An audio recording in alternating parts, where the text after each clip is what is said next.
And the dashboard should have 3 quadrants, sometimes 4, but usually 3 because you can get too busy. And 2 of those 3 are set. And I always like in my formatting is because we got from GAAP, we got to put the income statement of activity up there, which is driven by a budget, which then turns it into a management report because GAAP doesn't require budgets. So it's the income statement through the eyes of a budget. And then, of course, we love rolling projections with that. And then sitting alongside or below that is a condensed balance sheet. So we're seeing the 2 of the 3 required GAAP reports. The other one is a cash flow, a statement of cash position, which we'll talk about another time. But those are the 2 that people look at. And then the 3rd quadrant is for that flexible area that we were talking about. Most people call it the KPIs, key performance indicators. As we've discussed, we like to call them key indicators because the P word, the performance, overemphasizes that you're under or overperforming and such. But we have this 3rd area, and then when you put the 3 together, I can see budget at the top because people are comfortable looking at that. Where are we doing? Are we having a good or bad budget year? And then how financial health is only on the balance sheet, so that'll be sitting down there. So out of the corner of our eye, we have a surplus. Okay, or let's say we're running a deficit, but our financial position is very strong. We have a lot of operating reserves and all that. And then we see under the key performance indicators section, non-dollar, we just, we took on 3 new programs this year or something, and we added a staff position that wasn't in the budget, something we might there. Or we have, operating reserves are still strong.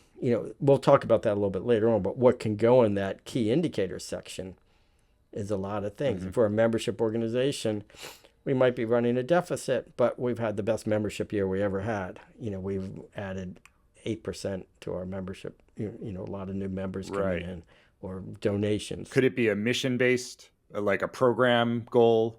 Like we've reached these many. Exactly. We've helped these many people. Yeah, I was just working with, a prep school this morning, and we were talking about, we're looking at enrollment figures. We're looking at cost per student. We're looking at, lots of different factors. They have a campus. There's a lot of information on that.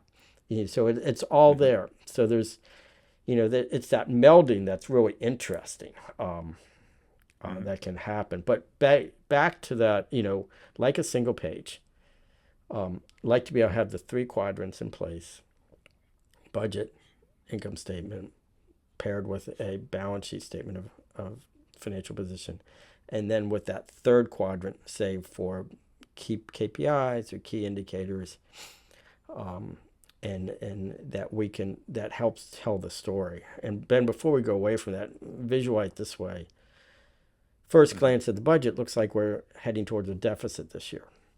Second glance at the balance sheet looks like we're still in a very healthy financial position, even though we're having a deficit. And the 3rd glance is that over on our key performance indicators, we're seeing that, if we're a membership organization, that our membership trends are trending up. We're adding new members, where terminations are the lowest it's been or something, and such like that. There's so many different things, for philanthropic organizations. One of the ones we always like to look at, you can't just look at the dollars coming in the door. A trend with one group we were looking at, we're a little worried that their total donations were up. But for the last 2 years, they've gotten more donations from planned giving, estate gifts.